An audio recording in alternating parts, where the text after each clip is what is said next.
All right. Well, good morning. I'm grateful for the opportunity that I have to speak with you today on some of the research that we have at Swift Current. In particular, I hope that you all felt that the previous speaker was just fascinating in regards to the interconnections, in regards to the plants and the soils and that whole ecology. Well, my area also takes one step above that in a sense that animals eat plants, and we're working with how animals interact with these plants and how the plants actually influence the animal in various production situations. And so I won't have time to touch base on too much of that, but one of the areas that Jack had mentioned was tannins. And tannins are very much important in a lot of our forages, and that we can utilize them to not only have benefits against bloating, which is a digestive upset for the ruminant animal, as well as provide benefits as far as nitrogen use efficiency, as well as environmental benefits. But I digress. The talk that I have today is really going forward and what's new in forage and grazing research as it pertains mostly from a southern Saskatchewan brown soils perspective. And I just want to draw mentions to some of my colleagues, Surya Churia, who's a principal plant breeder located in Lethbridge for Agriculture and Agri-Food Canada, Harold Stapun and Ken Wall, who are two individuals that did a lot of work in the salinity lab area with my presentation. They have retired. And Grant Lestuka, who is a real good friend and colleague of mine that's associated with Alberta Ag and Forestry. So let's just for a moment here just concentrate on the Swift Current Research and Development Center. For those of you who don't realize that research station has been here since the 1920s. And really since the 1922, there has been really active research in the area of forages, particular native forages and tame forages, and in the area of grazing management. And it's really the only research center that's really located in a semi-arid prairie agricultural situation. And that area really encompasses about 20% of the arable land that is really directed towards those semi-arid light brown soil zones in Western Canada. And we're very fortunate at Swift Current, and if you haven't ever had a chance to come there, we do have summer tours in which we are showing our grazing and forage research, so please come and visit us if you'd like in July, in which June and July, in which we'll showcase a lot of the things that I'm showing you today. But we've been sort of designated to get a new research facility, labs, and offices that counts to around $35 million investment, and that's currently under construction right now. So we have a lot of things to show you. So we had some fascinating talks this morning in regards to Earl Anderson talking about the whole area of the global economy. So I don't need to really tell some of you, you're well aware of the changes in beef prices that have occurred. And so you see two particular graphs there showing as far as yearling animals between 800 to 900 pounds and weaned calves essentially around 500 to 600. And the prices dramatically have changed from that 2015 period of time, which was the great times, in which we were getting really good prices. And similar to what Earl was saying, we were always anticipating that the prices would keep going up.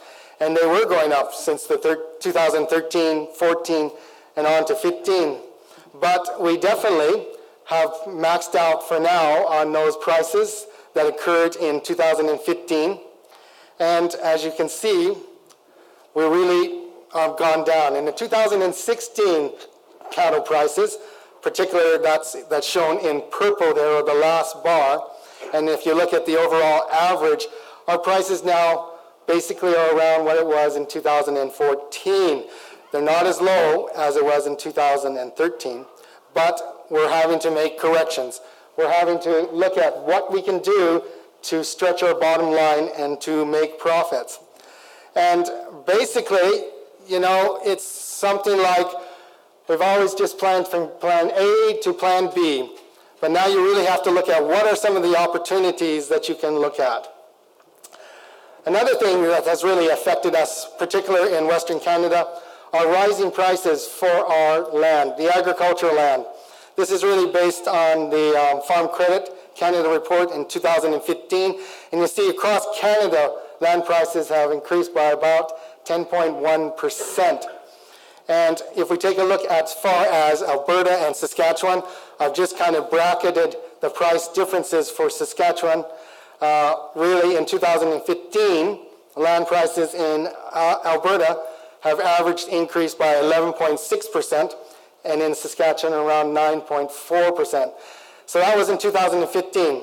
Obviously, 2016, we might be facing a lot different situations with our economy, particularly in Alberta, but land prices have increased dramatically. Just within Alberta, since 1993, land prices have increased. And if we look across Manitoba, Saskatchewan, and Alberta, it all has occurred. And as a result of that, even Manitoba has had high increases in land prices. That's just not associated only with agricultural land, but also on grasslands too. And so that's influencing even cattle production. And that's come a long way since the time that my father was a farmer in Raymond, Alberta. And he had 3 sons. And me being the youngest one, I'm not sure what advice he would give me now if I was to go back into the farming, mixed farm enterprise, how I would stay competitive. So, the unpredictable cattle markets and higher land prices, what can we really do? So my talk today is going to really address some of the strategies that might be available for us to look at that's more from a forage perspective. And just as Jack has said and others have said, we really have to look at how the whole system works for us and what are some of the benefits. And forages really constitute around 80 to 83% of a diet of a beef cattle or beef cow. And we really, to increase profits and to be really competitive, we're going to have to look at how we can have higher forage productions, better quality forage on those acreages that we farm or graze, more stable grazing periods, extending that grazing period time so that it goes into that winter period so that we're not having those high winter feed costs.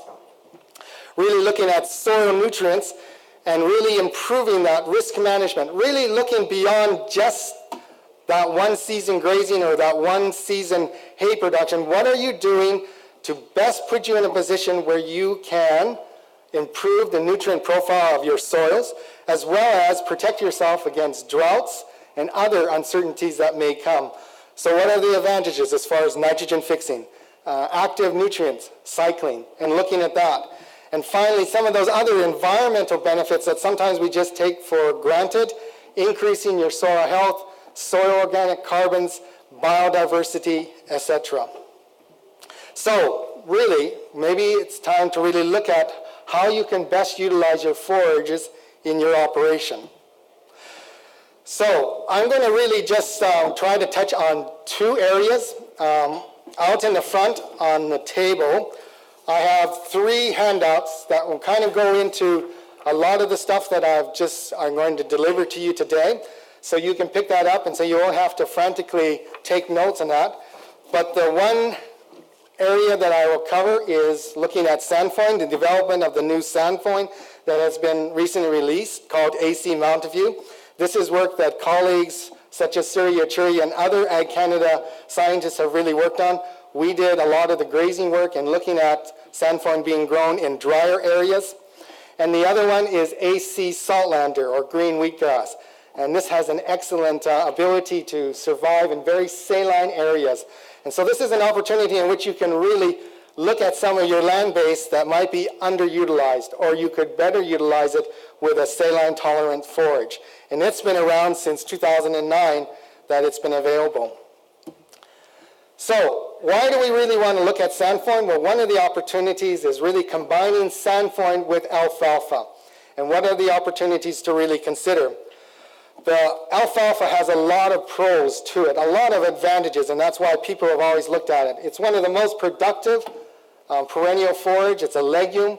It's high proportions of alfalfa results in better cattle gains, around 5 to 20%, greater intakes to that 20 to 25%, As a result of that, you can have higher stocking rates, higher utilizations of your land base. As an annual crop, as far as the alfalfa itself, it will fixate or provide around 50 kilograms of nitrogen to your soil. So that's a benefit to you economically as far as the nitrogen fixing ability.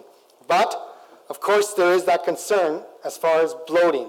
And that has always been one of the limitations of alfalfa and has caused many producers to shy away from utilizing alfalfa to its maximum potential, because they're afraid that the animal might consume the alfalfa at a wrong time or at an inappropriate time, and it could lead to death.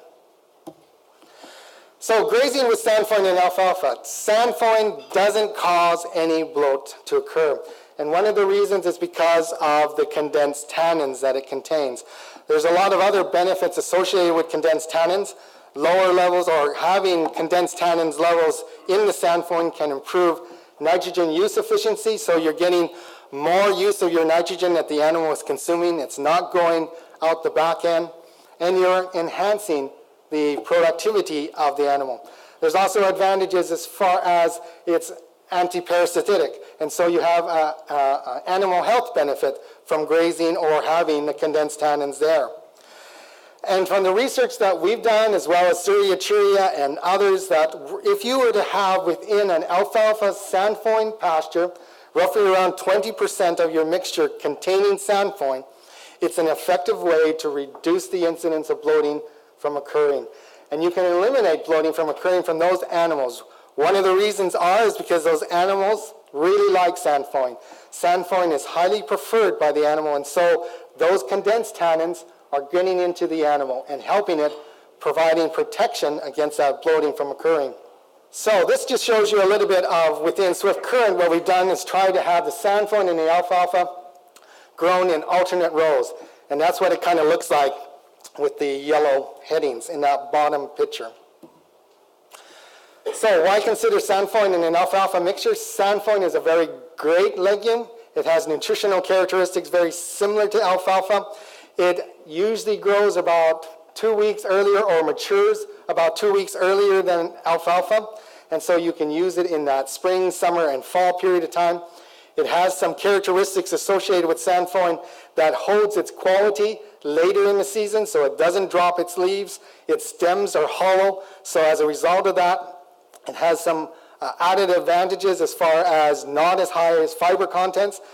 Also, with the alfalfa there, you can combine the sandfoin with the alfalfa and gain that protection against the animal actually causing or having some of those bloat symptoms occur.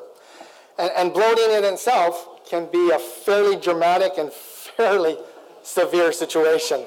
Now this is not necessarily with a grass or a forage diet. This is more like in a feedlot dairy diet situation, but you can see the amount of force that's associated with an animal going under bloating.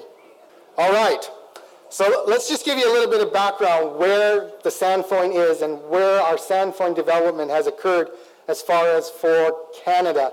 So we have a number of sandfoin cultivars and germplasm developed. The very first ones were really done in the US as well as in Canada. Melrose is the oldest one that we have that was developed by Ag Canada in 1969. From there, we have a few others from the United States, from Montana State University and New Mexico State University. And then Nova in 1980 was, relative up to now, the most recent or the newest sandfoin that we had. Since that time, in 2005 and onwards, we've had Shoshone, that's come from the University of Wyoming, as well as Delaney from Montana State University. So interest in the U.S. has still been there in regards to the potential use of sandfoin. Sandfoin is this wonderful plant that the animals like to consume. It has non-bloating characteristics and has productions and forage qualities very similar to the alfalfa. Why haven't we really looked at it?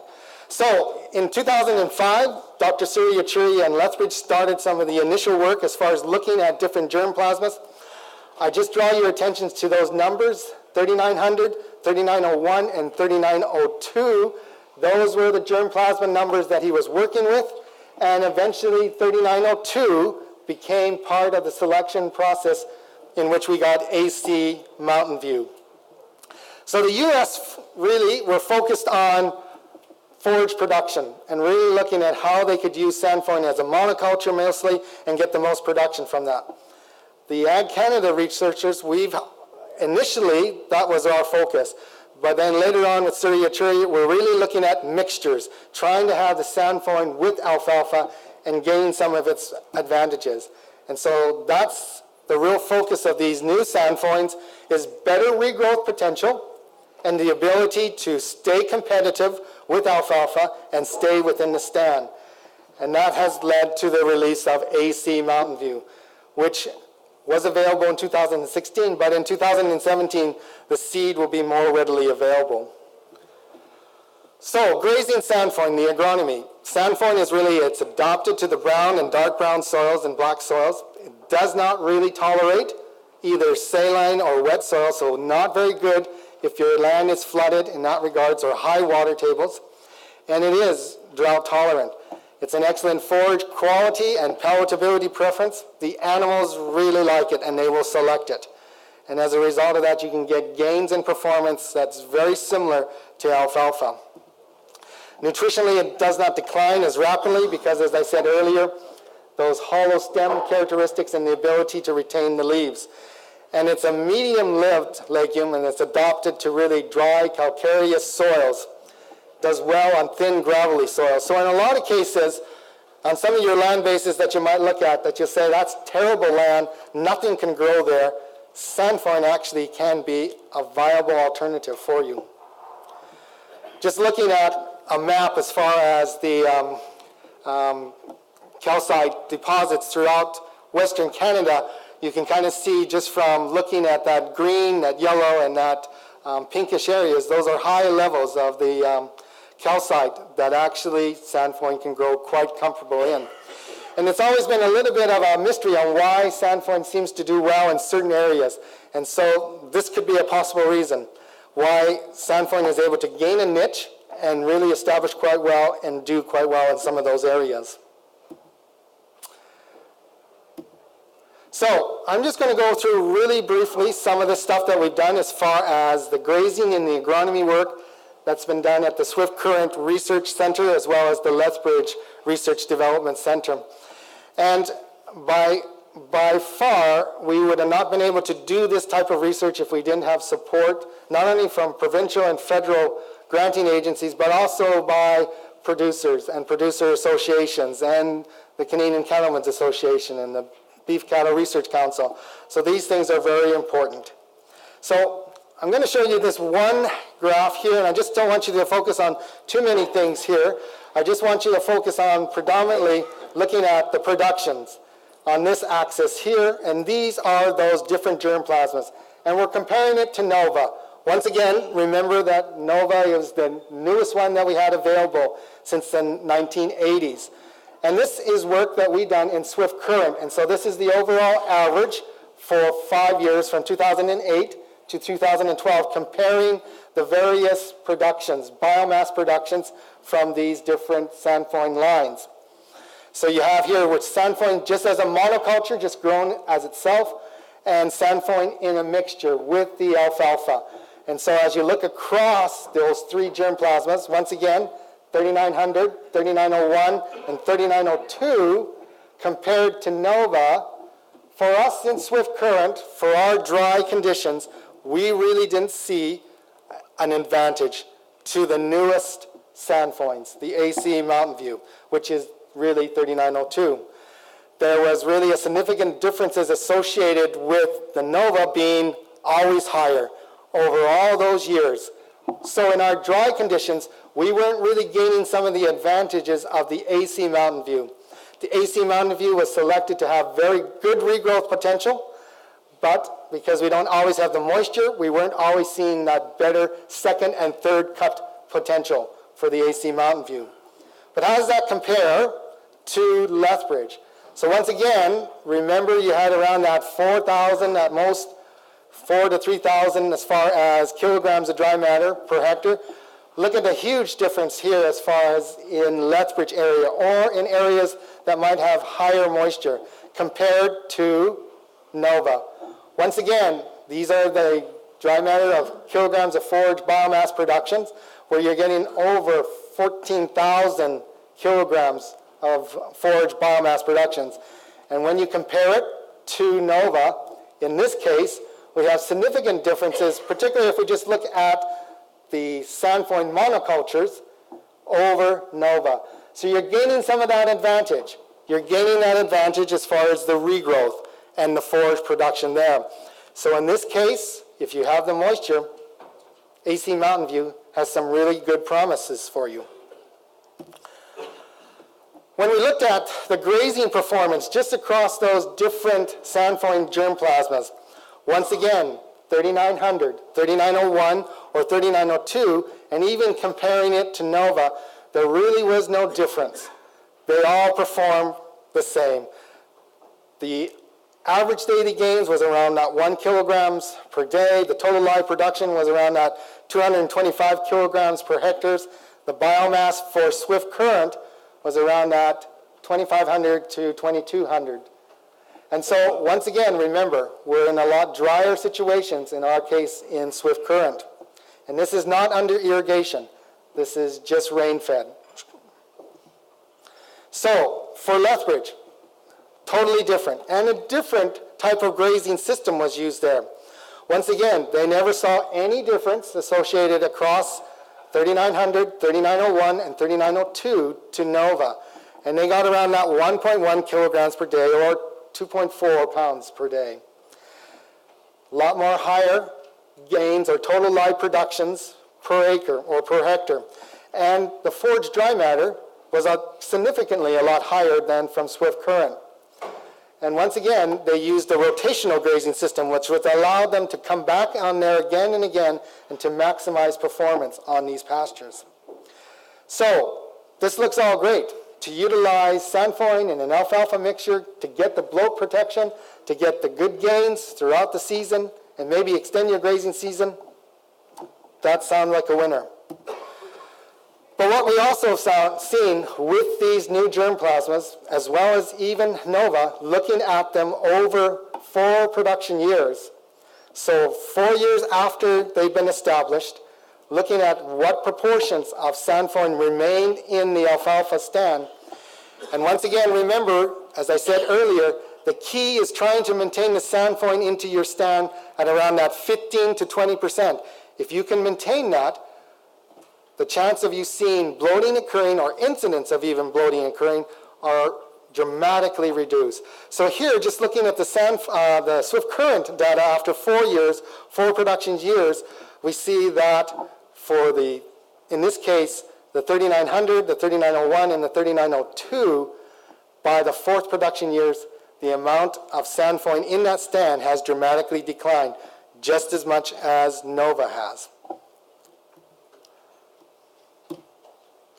So, through swift current and Lethbridge, we've really observed that Sandfoin stand declines generally after 4 to 5 production years.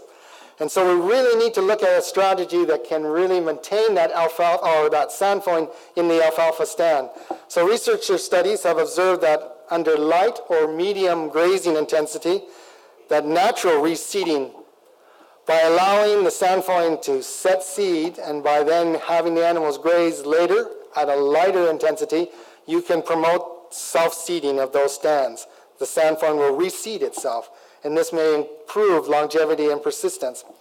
This is a reason why you might want to look at deferred rotational grazing or stockpile grazing of some of these stands in which they've gone to the seed head, and then the animals can go in there. It's even consume some of the Sandfoin seed in the pod and then come back out through the back end. This could all encourage reseeding and maintain your Sandfoin in the stand. And this has been done. It's not necessarily not been shown. And many producers have actually done this. One of the producers that we've often gone to, and you may have heard, is Bill Newton in the Pincher Creek area. He started into Sandfoin and has been a real advocate of that. In the last 3 years, in 2015, 14, and 13, the Alberta Agriculture, as well as ourselves with Agriculture Canada, has had workshops in which we've kind of showcased the merits and the benefits of Sandfoin, and we've gone out to Bill Newton's place. And one of those areas that's really always impresses me is this field that he shows us that was established in the mid-70s. And just look at it. And he uses that regime as far as lightly grazing it at certain times, deferred grazing it so that the animals will be out there on certain times when the Sandfoin has gone to seed head, or even haying it later on, in which then the seed can drop and sort of come into contact with the land again. So this has also been shown in Shaunavon, in some of the producers that I work out there, where they've used different haying and grazing strategies to maintain their Sandfoin well over 10 to 20 years and plus. So the take-home messages, as far as Swift Current Research Development Center, our results really contrast those that were observed in Lethbridge as well as in Saskatoon. Those areas that have higher moisture levels, there is a huge advantages by having Sandfoin that has better regrowth potential. But in a drier area, and maybe that would be here, and maybe in the further southern areas south of here, where our situations are drier, Nova will do just as well for you. And that might be something that you want to consider, because there could be a huge price benefit to that. On dryland brown soil areas, AC Mountain View benefits may be limited since the multiple harvests is not there. But we are working to try to look at different strategies and different germ plasmas that might be better for the drier areas. And if intensive grazing system is used, then look at those strategies that might be available to you. Deferred grazing, haying it later in the season, in which the Sandfoin can set seed with the alfalfa, and then also gaining some benefits from it, reseeding or getting that stand to be longer lived. We're looking at a project that we've received funding from the Alberta beef producers, in which we're looking at rejuvenation process, how you can direct seed into some of these existing alfalfa Sandfoin stands, and as well as looking at Sandfoin being seeded in some grass stands to try to gain some benefits of the Sandfoin, or a legume with those advantages as far as nitrogen fixing and forage quality. So I'm going to switch gears now to something else called AC Saltlander. And AC Saltlander. If you could sort of quickly go through this in about 5 minutes, okay. So I know cutting you short, but in the okay, interest of that's okay. I'll do this really quick then. This is really research that was developed here at the Swift Current Research Center, and it's really looking at the AC Saltlander, which is one of the most saline-tolerant grasses that we have that can grow. Its real advantage is that it can grow in areas where we have foxtail barley and actually outcompete the foxtail barley. A lot of this material is on that handout. The biomass production of this is around that 3,000 plus as far as kilograms of dry matter per hectare. And so it can grow very well in very dry areas. And its quality is very similar to smooth brome. And so we've done grazing work with that, in which we've seen that it has the production similar to smooth brome and forage quality. I just want to quickly go through this, which really shows you the real advantage of AC Saltlander in the Oyen area as well as in the Warner area. We seeded this in 2006 in an area that had predominantly foxtail barley. You can kind of see that on the one side. And just taking a look at the performance in 2007 as far as the foxtail barley content in those small plots, just concentrate on those yellow bars. You can see in 2007 we had high levels of that foxtail barley compared to the controls. But then by 2011, particularly for the green wheatgrass or the AC Saltlander, you see dramatically declines in that foxtail barley, and the Saltlander is there and still surviving. And so there you can kind of see some of the growth associated that in the Warner area. And here in the Warner area, which was a little bit different in salinity range, the Oyen was moderate to severe and the Warner was slight to moderate. We also see in 2007 there is the foxtail barley plus downy brome, but by 2008 we see a dramatically decline in the green wheatgrass or AC Saltlander associated with downy brome and foxtail barley. So really the bottom line associated with that is that the AC Saltlander is a good alternative to grow in some of our saline areas, particularly in that slight to moderate area, it can really have an advantage to you to recoup some of those lands. And really, since this whole presentation was really focused on some of the things that you might be able to look at to try to improve your productivity on some of your land bases, as well as to recoup some of those saline or slight to moderate saline areas and to have production from there. Okay.